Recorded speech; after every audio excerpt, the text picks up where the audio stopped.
Good morning student. तो आज हम plus two class history 7 lesson start करेंगे। तो इसमें हमने इससे पहले वाले टॉपिक में विजयनगर के बारे में बताया था। तो आज हमारा टॉपिक है महानवमी डिब्बा। महानवमी डिब्बा तो एक ये स्टेज की तरह एक मंच था जहां पे काफी अनुष्ठान या और काफी राजकीय कार्य किए जाते थे। महानवमी डिब्बा तो देखते हैं इसके बारे में। संयुक्त पॉइंट क्या है? महानवमी डिब्बा एक विजय का भवन था। तो महानवमी डिब्बा इस क्षेत्र की कुछ अधिक विशिष्ट संरचनाओं का नामांकन भवनों के आकार और साथ ही उनके कार्यों के आधार पर किया जाता है। राजा का भवन नामक संरचना अंत क्षेत्र में सबसे विशाल है, परंतु इसके राजकीय आवास होने का कोई निश्चित साक्ष्य नहीं मिला है।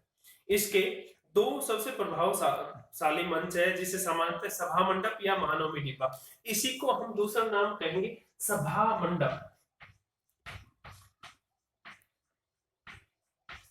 या तो इसको सभा मंडप कहते हैं, सभा मंडप। तो सभा मंडप या महानवमी डिब्बा कहा जाता है।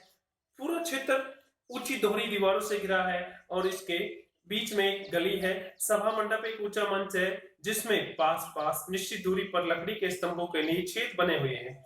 इसमें दूसरी मंजिल जो इन स्तंभों पर टिकी थी तक जाने के लिए सीढ़ी बनाई गई थी। स्तंभों के एक दूसरे से बहुत पास पास होने से बहुत कम खुला स्थान बचता होगा, इसलिए यह स्पष्ट नहीं है कि मंडप किस प्रयोजन के लिए बनाया गया था।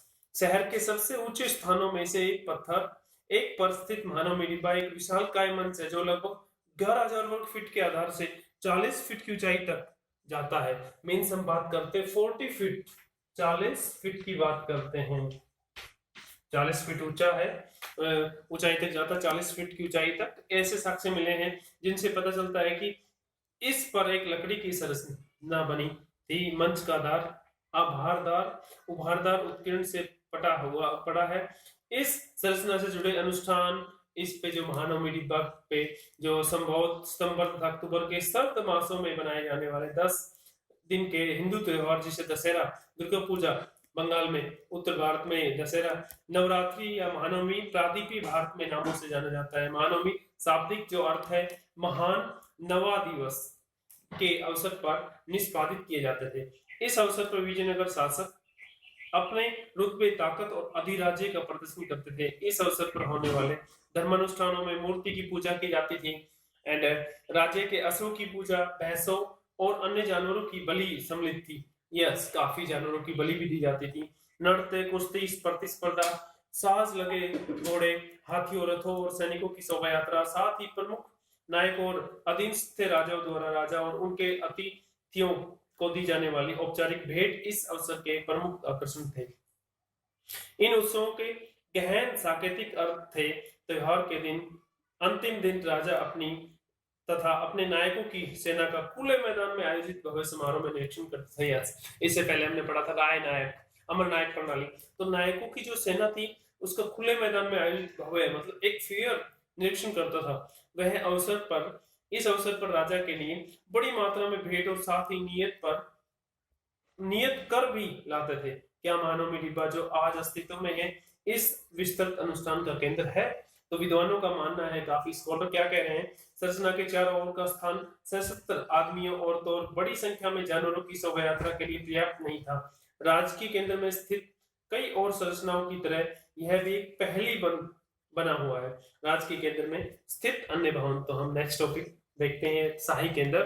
तो राजकीय केंद्र के सबसे सुंदर भवनों में एक लोटस कमल महल था। तो कमल हम बात करते हैं लोटस महल, लोटस महल जिसको कमल महल भी बोलते हैं, जिसको कमल महल भी बोलते हैं। तो जिसका यह नामकरण 19वीं सदी के अंग्रेज यात्रियों ने किया था।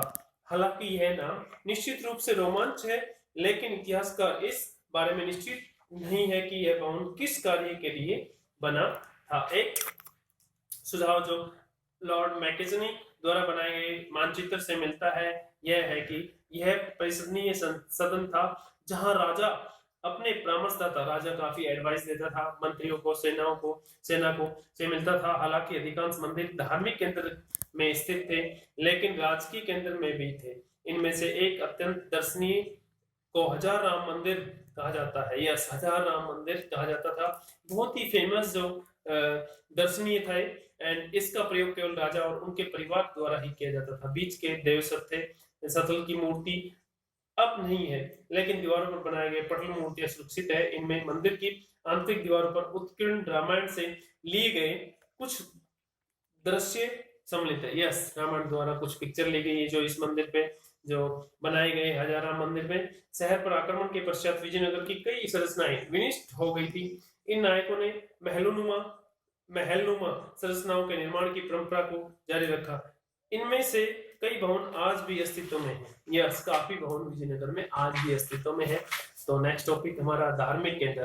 तो राजधानी का चयन अब तक तुंगभद्रा नदी के तट से लगे शहर के चट्टानी उत्तरी भाग की ओर ध्यान केंद्रित करते हैं। स्थानीय मान्यताओं के अनुसार ये पहाड़ियां रामायण में उल्लेखित बाली और सुग्रीव के वानर राज्य की रक्षा करती है। यस, हमने जो रामायण में पढ़ी है बाली के बारे में एंड सुग्रीव के बारे में, जो वानर राज्य की रक्षा करती है। अन्य मान्यताओं के अनुसार स्थानीय माता देवी पंपा देवी का मंदिर है ने इन पहाड़ियों में विरूपाक्ष का मंदिर जो राज्य की संरक्षण देवता तथा शिव का एक रूप माने जाते हैं, से विवाह के लिए तब किया था।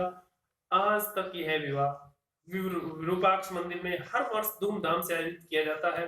इन पहाड़ियों में विजयनगर साम्राज्य के पूर्वकालिक जैन मंदिर भी मिले हैं। दूसरे शब्दों में यह क्षेत्र कई धार्मिक मान्यताओं से संबंध था। तो थैंक यू, आज के टॉपिक में बस इतना है।